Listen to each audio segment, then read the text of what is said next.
you sitting down for? I was going to milk that for a while.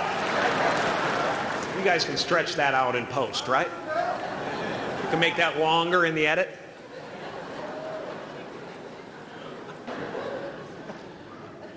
My father could have been a great comedian, but he didn't believe that that was possible for him. And so he made a conservative choice. Instead, he got a safe job as an accountant. And when I was 12 years old, he was let go from that safe job. And our family had to do whatever we could to survive. I learned many great lessons from my father, not the least of which was that you can fail at what you don't want. So you might as well take a chance on doing what you love. Now, fear is going to be a player in your life, but you get to decide how much. You can spend your whole life imagining ghosts, worrying about the pathway to the future, but all there will ever be is what's happening here, and the decisions we make in this moment, which are based in either love or fear. So many of us choose our path out of fear disguised as practicality. What we really want seems impossibly out of reach and ridiculous to expect, so we never dare to ask the universe for it. I'm saying I'm the proof that you can ask the universe for it. How will you serve the world?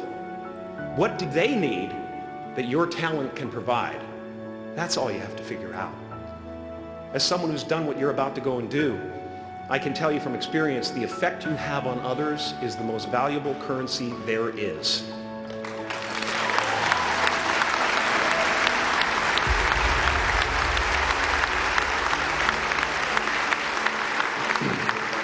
Because everything you gain in life will rot and fall apart, and all that will be left of you is what was in your heart. I am at the top of the mountain, and I was, and the only one I hadn't freed was myself, and that's when my search for identity deepened. I wondered who I'd be without my fame. Who would I be if I said things that people didn't want to hear? Or if I defied their expectations of me?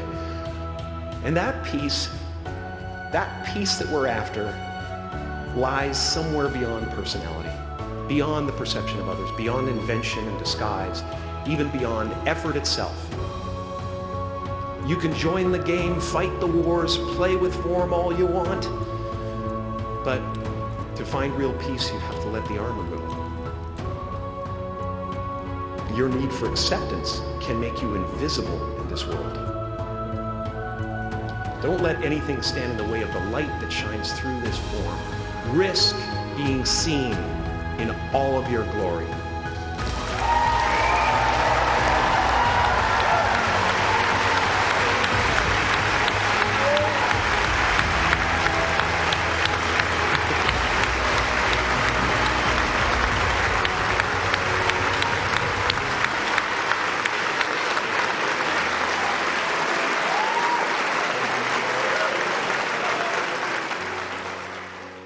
It's about picking up the light and daring to be seen. Here's the tricky part. Everyone is attracted to the light.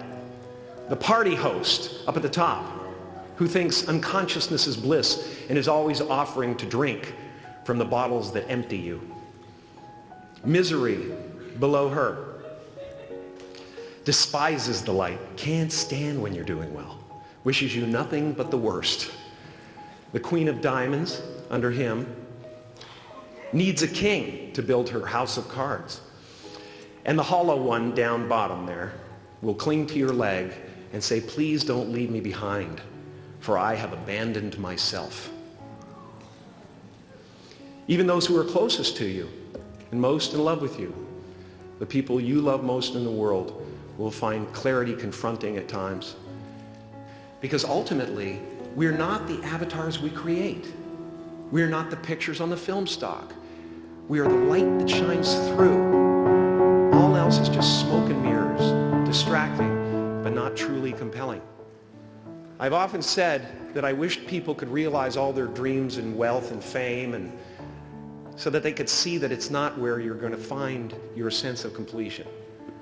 Like many of you, I was concerned about going out into the world and doing something bigger than myself, until someone smarter than myself made me realize that there is nothing bigger than myself.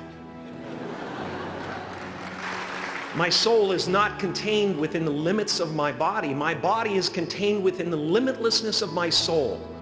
As that shift happens in you, you won't be feeling the world, you'll be felt by it. You'll be embraced by it. Now I'm always at the beginning.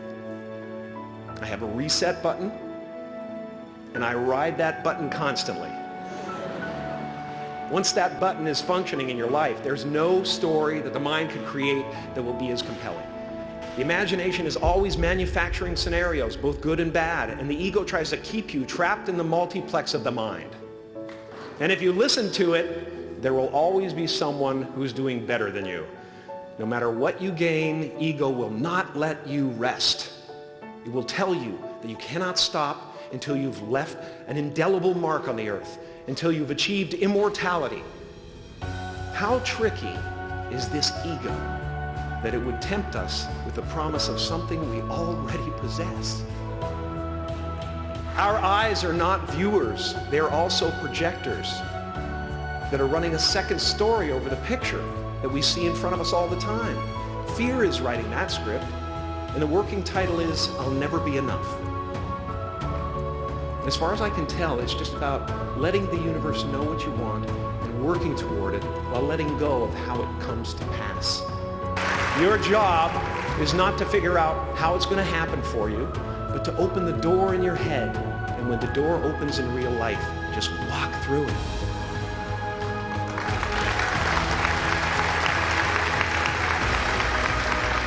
And don't worry if you miss your cue, because there's always doors opening. They keep opening. Take a chance on faith. Not religion, but faith. Not hope, but faith. I don't believe in hope. Hope is a beggar. Hope walks through the fire and faith leaps over it. You are ready and able to do beautiful things in this world. And after you walk through those doors today, you will only ever have two choices, love or fear. Choose love, and don't ever let fear turn you against your playful heart. Thank you so much. I'm so honored. Thank you.